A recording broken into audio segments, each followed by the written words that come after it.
Tony Moore, you are requested by Melissa Phillip Himes to return to our show. So we're glad to have you with our conversation today. Hello. Coffee and Conversation. It's Coffee and Conversation. Good morning, Tony. Good morning. How are you? I'm good. How are you? I'm so good. You know, just living life. Yes, this is important to do, right? It's very important to do. Very important to do. Because if you're not living, you're dead. Yeah. Yes. That's very true. That's very, very true. Because you've seen Tony last, Tony has released a film and you saw him on Bullshit. I did. Well, I heard him on Bullshit before I saw him on Bullshit. Funny little story. My mom was in town visiting and I was upstairs taking care of my elder cat. And I come walking downstairs and I hear this familiar voice. And I'm like, is that Tony? It sounds like Tony. And I come into the family room and there you are on the big screen television playing this really funny game. Yeah. And I'm like, oh my God, guys, that's Tony. Oh my God, my mom was like, who? I'm like, that's James's Tony. That's Tony. And Les had seen you on the podcast. Like, I thought that voice was familiar. It's so weird because people tell me that I have a very distinct voice. I don't hear it because I've been hearing my voice forever. But like people can be anywhere. They can be like in WeHo, like 2 clubs down, or like, you know, I pop up on TV or something and people are like, I heard the voice. And I was like, what voice? Your voice? Your voice. It's my voice. Okay, well. It was a fun moment, and we all cheered you on, and it was fun. So yay! You know, that was actually really fun. Well, you should watch it. I was going to give away the. Yeah, I know we don't give away the ending. We don't give away. Yeah, but you know, just go watch it. But I will say I had a great time. The thing that I loved the most about that whole experience was that when we actually filmed in Albuquerque, and the hotel that we stayed at had an Applebee's right next door. So that was the most exciting thing about the experience was great, but I was super excited about that Applebee's. I ate there twice. Dang. And had the same meal. And both times it was super good. He's like, So the food outranked being a member on a game show where you could cuss on the show. Yes, that's crazy. It's literally in the name. Yeah, yes. Yeah. The food outweighs anything in life. Yeah, you know, it's funny. That is true. Food and drink.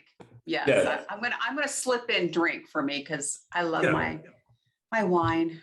A little cocktail or glass of wine, you know, we're people of a certain age. So, you know, those are the type of things we enjoy. I mean, although James is like James is the definition of history. Like, you know, if you look up history in the dictionary, there will be a picture of James because, you know what, James History Lot Jr. is now your new name. Well, my middle name is Harrison, so H, it works. Yeah, well, that's just how old you are. Like, if anyone has any question regarding history, they can. Yeah, you were there. You were there, BC and AD. Well, I want to tell you. Speaking of that, our friend of the show, Flobo, told me to tell you just now, Tony, I did 30 charities. I have 20 more to go. So Tony wrote. Flobo's birthday's coming up. He's a guest of our show, a friend of ours. Melissa knows, been on the show 8 times. He's turning 37, actually. He's a baby. He's a baby. And so he goes, and Tony wrote on his thing, but 50 charities? Like, Tony's so bad. And we started busting up. He's not turning 50, so it's kind of funny. He was gonna do one for each age. Yeah. And so Tony goes, 50 charities? So he told me to tell Tony just now. He goes, I've done 30 so far. I have 20 more to go. 20 more. Well, good for him. Good for him. You know, I should reach out to him and find out more. Like maybe there's one that I can give a little donation to or something. It's like, happy birthday, but I'm going to donate to whichever charity that you're gonna or whatever. He did for me was Trevor Projects. I work with them. I've been working with them for like 15 years. So he did something for me for Charity Project. Because Charity Project came a couple of times, but he's like, yeah, he's looking for any kind of because I had two, because when my brother Max died, a lot of folks gave to the Heart Association. He died of a heart attack. And so that's another place you can go to, of course, to give. So they need that. But I was like, I want to try a project because it's Gay Pride Month. Yeah. I said, let's go that direction. You have to help the LGBTQIA plus youth. Get all the letters in there. Yes, because a lot of letters. A lot of letters. I'm like, I don't know what they all mean. I don't know what they all mean, but a lot of letters. No, that's good. I was you know what? He may have sparked an idea for me. Because I'm about to turn 40. That's right. And when I turned 30, he's a baby. He's a baby. I know they're babies. When I turned 30, I did 30 things in 30 days before I turned 30. And I was like, what if, should I do something for 40? And so maybe, I should, are there 40 charities that I want people to donate to? Maybe half. Maybe do find some kind of combination, like you'll do 20 things by 40 or 20 things and then 20 charities or something. Well, it has to be something with 40. Yeah, I'm saying. That's what I'm saying. I'm saying you can split it in half if you had to. You just find some kind of combination. That's I'm sure there's 40 charities out there, I'm sure. You really looked. Yeah. I have to think about, I should start thinking about that. Like we're already halfway through. It's already. Hey, Melissa, when's your birthday? July 1st. That's coming up. It is. Ooh. Yeah, and it's on a Friday. It's on a Friday this year. And so Les turns to me and says, hey, babe, what do you want to do for your birthday? I'm like, I don't think I want to do anything for my birthday. And he says, but it's on a Friday. I'm like, that should matter to me. It really should matter. I know. So we'll just probably go out to a nice restaurant and have a nice glass of wine and enjoy a quiet. 4th of July is that Monday. So you'll I know. So I always roll into the 4th of July holiday. Kind of lucky in that regard. So we might have jumped on a cruise, but I don't think I'm ready yet still. And I'm everywhere. Like I took in a movie and I visit with friends, but for some reason, the idea of not being able to leave a boat, it just still. Wait, so you've never done a cruise, period? Oh, I have cruised. That's what I said. We probably would have gone on a weekend or 4 or 5 day cruise. Yeah. Because it's a lot of fun and it's a great way just to relax and unwind. And nobody can reach me when I'm in the middle of the ocean. You know what? Instead of a cruise, you should find an all-inclusive resort to go to. That's my favorite. That's a great idea.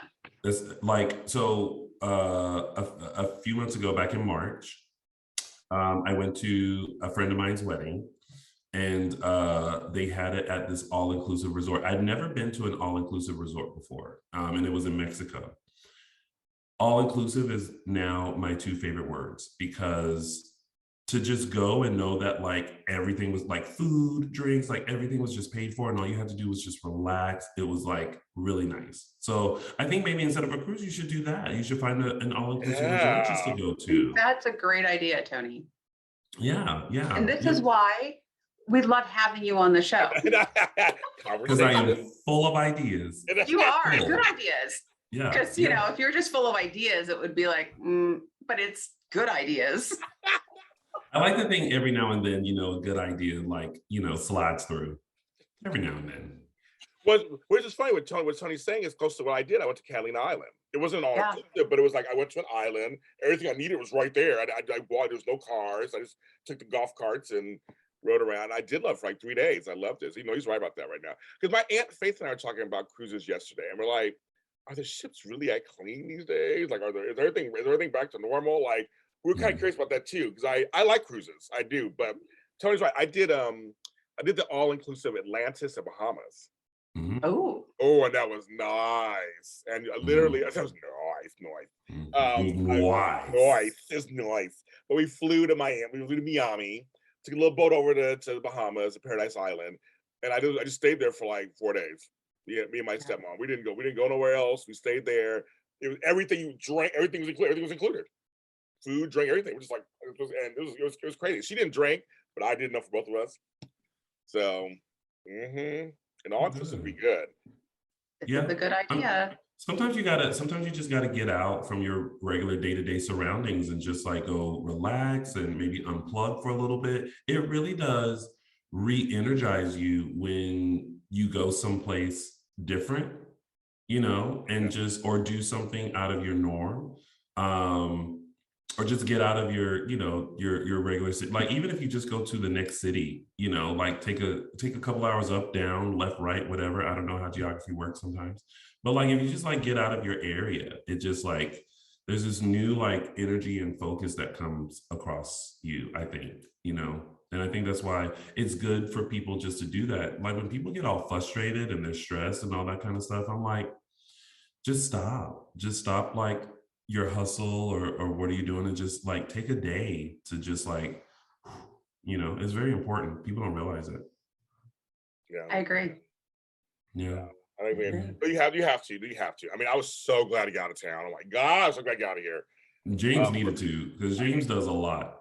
I do. A lot.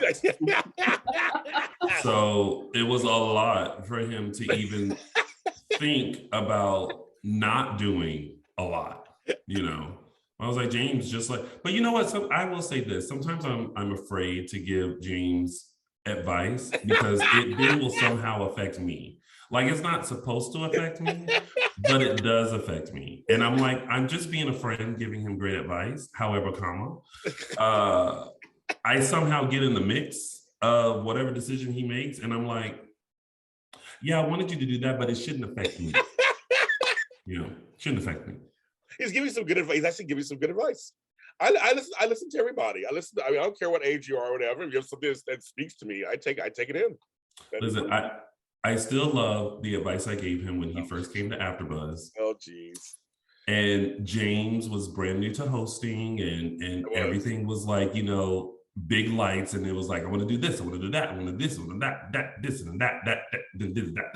And I told James, I said, James, I said, you don't have to do it all. Just pick, some ones, and just like, I was like, you shouldn't like, you're driving all the way from Inglewood to here, and it's like, it's a lot. So like, just kind of trim it down a little bit. He was like, you know what? I should. I was like, that's great. A couple of weeks later, or sometime later, he comes to me and he's like, yeah, so I'm gonna quit dishing days.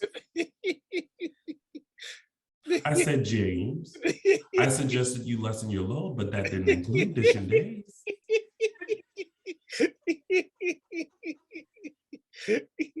So I take it that was a show of yours, Tony? Yes. It was the show that he started his whole hosting journey on. What it was? And he quit it. And I said, wow, I wasn't expecting you to do that. But okay, here we are. No, he was right. I saw Bright Lights Big City. I was just like, I'll just do every show on earth. They come and say, James, do this show. James, can you do this? I just hop on every show on earth. Yeah. I was there literally. There's one point I was doing 9 shows a week. I was there almost every day. And that's, right, 7 days in the week, James. That's crazy. I know. And I was coming from Inglewood every day, going back. I mean, like, that whole thing. So he was correct. And I was still organizing. I still was also an organizer. Had my radio show over in Whittier. So I had that every Friday. So I was busy. And of course, going to Pittsburgh all the time, and I had a lot going on. Yeah, but but I also understand too, like when you join something like that and you're enjoying what you're doing, of course you want to be a part of other stuff. It's not just, it wasn't for the sake of like, more camera time, or it's just like, I enjoy this show, so I enjoy talking about that show. Oh, that show too, I enjoy talking about this show. And and then you realize like, I'm tired. And AfterBuzz was where we did recaps of shows. So then you're watching the shows you like, but you're not watching them in the same way, because instead of for enjoyment, you're watching it, critiquing it so that you can recap it you know, for whatever show you're on. So even that, you know, was like, it can be a lot. So that's why I was like, James. And then he was like, Tony, I quit dishing days. And I was like, Well, on Super Bowl Sunday, nonetheless, he quit on Super Bowl Sunday. Now, how long ago was this, Tony? Like 6 years ago. Yeah. We know each other Now, 7 years. James, I'm happy you're talking about this because Tony, it'll help you let it go just a little bit. Just a little bit more. I mean, a little bit more. It's a gradual acceptance. Very gradual, very gradual. I hold on to tidbits of it. You know, I wish him well, but you know,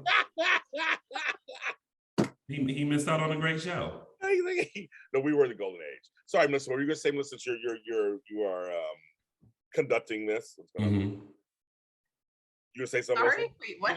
Thought you were gonna say you're building up to something. Okay, never mind. Oh no, I was just kind of I can sense from Tony's tone that it's still very present. Yes, you're leaving the show.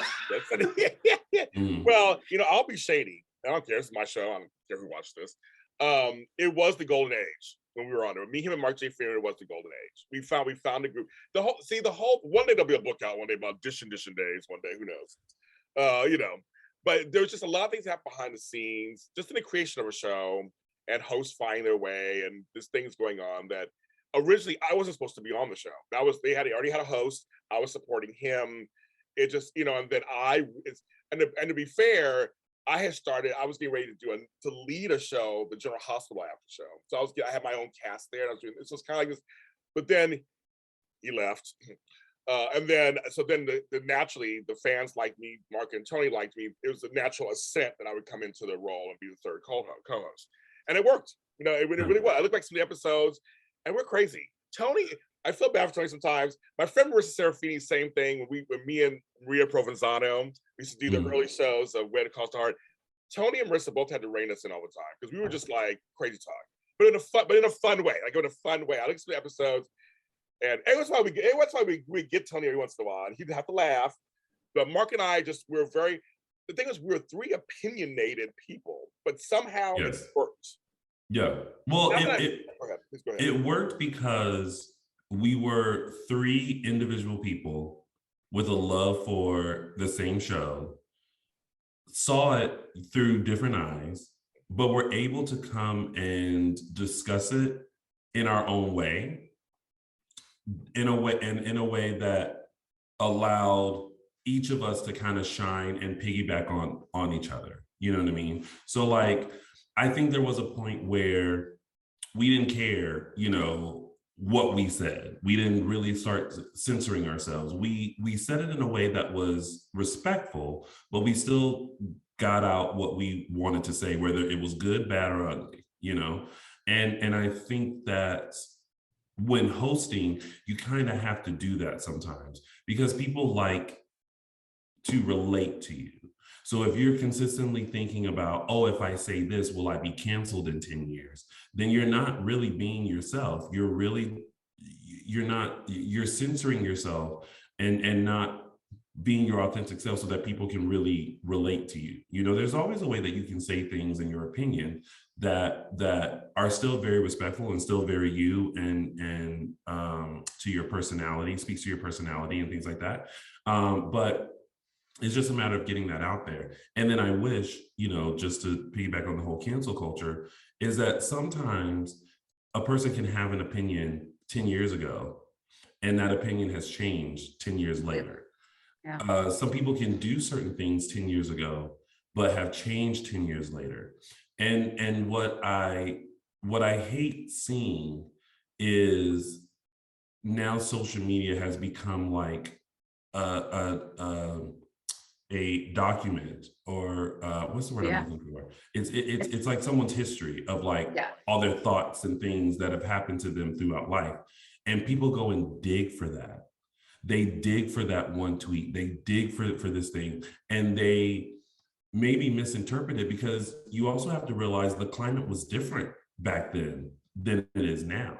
So if you take something that was said 10 years ago and put it now, the tone is completely different, and how it's going to be taken is completely different because of the climate. Our generation was very different. We weren't so offended by a lot of things. Now it's like people are offended. If you hold your pen a certain way, it's like, why are you holding like that? It's like, they're just offended by everything. So anyway, sorry, went on that tangent. No. Here's the thing, Melissa and I remember in the beginning you had a little concern. You were like, should we take this out, or should we say this, or the one with Yeah, I did have a moment. Yeah, your sister, she was like, put it out. I don't care. I talked to Mom about that already. Like, it was really funny. You had a couple of times with that, Melissa. Do you feel more comfortable now? Do you feel more comfortable now? Because of that, I have said, believe me, I've been on this earth 52 years. I have said and done some very stupid things. And it's gotten me to this point. But when James and I were growing up, and I just talked to friends about this, like even in high school, I mean, kids were mean. Like they were very mean. They said terrible things. And you would go talk to a friend or a parent or your coach, whoever you looked up to in your life, and you would talk it through, and then you would settle on it. Like you would put it in its place, so to speak. And I think that right now it's, it's just this, I don't have anyone to talk to, so I'm going to talk to the camera. Yeah. And, that feedback can be pretty harsh. And I just think that, with when we were growing up, there was more guidance, there was more acceptance, there was more forgiveness. And I remember,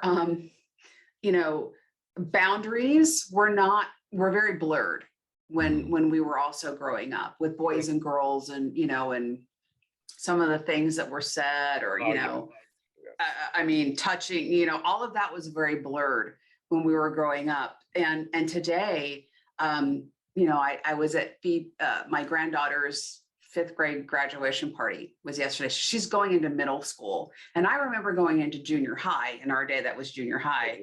And we were 1 year older. And that's when my life changed completely. So I'm thinking about, this adorable, sweet, sensitive, caring individual going into this gigantic middle school. And I'm kind of worried. Like, she's very sensitive, things are going to bother her. How is she going to handle it?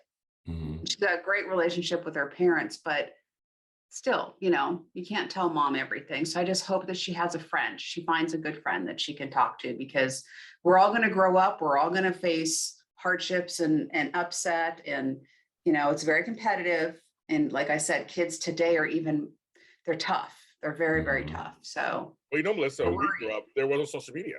There just wasn't. We didn't have added pressure. I mean, I did all kind of shit back then. That it was all kind of stuff back then. It's true. It's true. Yeah. It is not as documented as it is now. No. It's not documented through a Snapchat, through a Facebook post. No. And and the other thing is that, like, for those people who have no one to talk to, like you were saying, Melissa, social media is a way to talk. Social media is a way to get your feelings out. Social media is a way to whatever you're feeling, to hopefully like have someone validate those feelings. You know what I mean? So if you're feeling sad, and you put it out there, well, you have all these people that will give you some sort of comfort, right? Like, oh, everything is going to be okay. Everything is fine. Heart emoji, all these things that maybe as a person you need. Or if you're not feeling your best self, someone will put a sexy picture out, and then suddenly you get that validation, you know what I mean? Versus like, beforehand, you just had a great group of friends, that always reminded you of like, hey, you're great, or whatever, or not everyone had like,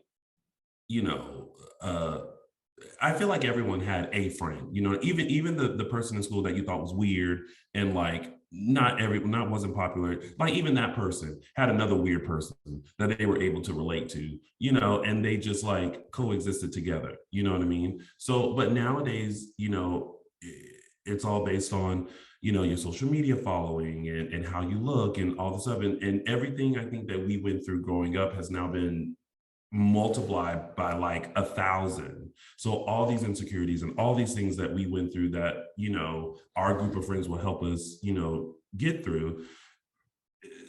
People, this generation nowadays, they don't have that person. You know, they only have social media to like make them feel whatever they need to feel. So, and that's why they say everything on social media, they do everything on social media, they talk to their followers, they're vlogging, they're going live, they're doing all this stuff because there's just a need for someone to care. Yeah.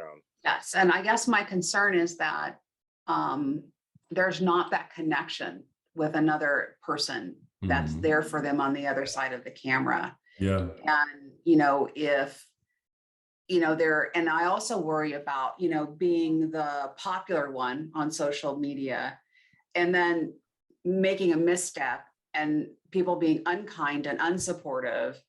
And then who, you know, where do they turn? Because now they want to turn off the camera because they're not feeling good about themselves anymore. So they're, you know, I've thought a little bit about it because of my grandkids growing up in this environment. And I certainly don't have any answers, but I do worry more about it. So, but she, like I said, she has a great support group, great parents. I mean, of course, you know, I think they're great. So, but they're very good parents. And they're very close with their kids and that's a beautiful thing. But I still worry about her going off to middle school and, you know, can't protect them, but I do worry. And I don't talk about it except on this show. I don't know why I you know, but I don't talk about it to her parents. And I'm sure that they're dealing with stuff that we don't even know about. Right. Some of that insecurity is probably already coming through.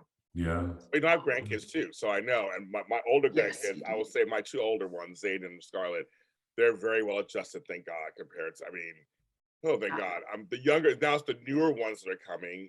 You know, Trenton, who's a year old, and the new baby that's coming in January. I'm curious about them because it's gonna be totally different another 10, 15 years from now. Who knows what's gonna be like by who social gonna be like by then? Who knows? The climate culture is gonna be like. That's what worries me, is these ones that are being born now. Because it's so but going back to I want to go back to the hosting, and Tony said something that's very true. I came into the business very late in life. I was 110 when I came into the business. So, but I came in I was bright-eyed because I was having fun. I didn't come there to become the biggest star on earth or step on toes or I'm in charge and I'm, you know, the lights are like, I really was having fun. He was right about that. Yeah. I was having a good time and I wasn't competing with anybody. I just felt like there was nobody to compete with because some folks there, they were competing with each other and they want to make sure they looked a certain way and all, you know, stuff. And you know, I learned how to be a good co-host because of Tony. I learned how to be a good co-host. I learned how to lead a show because of Tony. I always give Tony credit for everything. Because he did. He taught me that stuff. Because I watched him and I kind of was like, oh, okay. Because co-hosting a show is not as easy as you think. And you have to kind of, you're not just a moderator, but you're also, everybody has their own ideas when they come to a show also to co-host. So you're dealing with that too. I found another good group, you know, because of him. I found a group. For my GH people was Frank, who I still work with, and Lucretia. We had a really good group, and that's the same thing. We were all very different, but we let each other talk. That's a big deal, folks, in co-hosting. We let each other talk, and folks can almost like the Spice Girls. Folks can pick someone they like and saying like we like because Tony had his big supports. He had his sayings, his kind of things, his shtick that he did. Mark J. Freeman had his shtick that he did, had his people who loved him, and then I had my stuff. And so we had our things. And that's probably why it worked so well, because we just kind of, it's some of my best shows I've done with people. My friend, me and Marissa, same thing. We each have our thing, and the fans know what Marissa does, they know what James does, and we fulfill that for the fans. And then and I was just telling Melissa on our last show, we're getting compliments on our show from people. So they like our conversations. They like what we're doing. It's just basic conversations over coffee. But this could go wrong too. If you and I could talk over each other, or one talks more than the other, or if you're trying to make yourself better, like it could totally go wrong completely. But we don't, we don't do that. I mean, I've known you 100 years, so that's why we get along fine. I told you. I told you. That's why your name is history. Yeah. But Tony gives me good ideas. I was laughing because I did 2 or 3 shows because of Tony giving me ideas for him, so I just did them. There you go. Oh yeah. But, that's what friends do. Friends, they influence you, they support you, to give you ideas. That's how it should be. I mean, yeah. And then, with that, we, especially in our industry, we have to like not only encourage each other, but show support to each other, as well. James is very good at like, if someone posts something about a show or something that they're in or whatever, he's great at like, reposting it just so like, his people can see it. And I do it, as much as I can as well. But I think that's what a lot of people forget is that, and it's exactly that TikTok sound or whatever is when people, how did it go? It's like people say, why aren't you famous yet? Why haven't you shared my stuff? And it's like, yeah, it starts with us because, in order for us to be successful, your friends and friends of friends have to support and rally around you, because then it starts this thing of showing agents and managers and networks and stuff, oh, there is a need for this. Oh, there is a call for this. How do you think all these social media people are famous and popular and get those numbers? Because we sit here and we go through stuff and we go, ha, ha, ha, ha, ha. And then I send it to Melissa and I send it to James, and then James sends it to Benita, and then Benita sends it to, and so then it just gets around. And all that person did was just create something that put a smile on someone's face, that made them laugh, made them think or whatever, and we all chose to share it. But if James creates, his 500 show and, I do nothing to support that, well, then how is anyone else going to know about it? How is anyone else going to, see it, because you never know who lays eyes on it or ears on it and goes, oh, this is great, so. Well, let's talk about this on the last show, community. Yeah. That's literally what we were talking about that last show, Melissa. Remember, we were talking about that community, supporting each other, just kind of community gardens. We talk community gardens and stuff. It's all about. I come from hippies, so I come from where everybody was. It was a communal thing. You just kind of lifted each other up. That's what you just do. Someone has something good in the group, you celebrate it. We were like that in the insurance industry. We were like that. We were working together, but someone had a win. We were all happy for them. It wasn't like crazy. No. It was crazy. So I totally believe that. Unfortunately, we got to go. We can talk to you, friends. Come back on again. Oh, that's it. I'm so sorry. I feel like I was the one that like wasted all the time because I go off on these tangents, and it's early, so I feel like talking. No, you were perfect. I want to talk. Let's talk. I want to talk. Let's talk about it. Was it fine, Melissa? Was he okay to you? I wonder. He's the best. Tony is awesome. Thank you, Melissa. I appreciate that. You did ask for it. Well, get Tony back in. Get Tony back on here. Get him on here. Get him on the horn. We got him now because he's about to be busy. So we got him now for the morning. Yeah, work is very grateful. Thank you. Of course. Yeah, work is about to get a little crazy again for another month, but it's good. But I'm like, yes, he's at Lounging with Tony, you guys, everywhere. Hopefully I'll be seeing him in a couple weeks at the Emmys. We'll be there hopefully together. Yes. Ooh, yes. I hope if we do that, or whether they do or not, I'm just gonna put us next to each other. I was just saying, can we just I'll just take the little slip on the bottom, just move it down here. I'm like, I know him. Yeah. That'd be fun if we're all together. Oh my God, it'd be so much fun. Yes. It'll be so good. It'll be so we can help each other out. Yes, exactly. Yeah. And so I'm James. And I'm Melissa. This is Coffee and Conversation with James and Melissa, and we're here on Mondays with you guys. This is episode 32. We're moving right along, kids. Moving right along. That's right, girl. Moving right along. And we're everywhere on the audio streaming services. We're on YouTube at James Law Jr. Again, thank you for folks who are saying such nice things about our show. It's just grab some coffee or tea or water with lemon. I likes tea. Yeah, Tony likes some tea. But grab something in a mug, and we'll see you next time.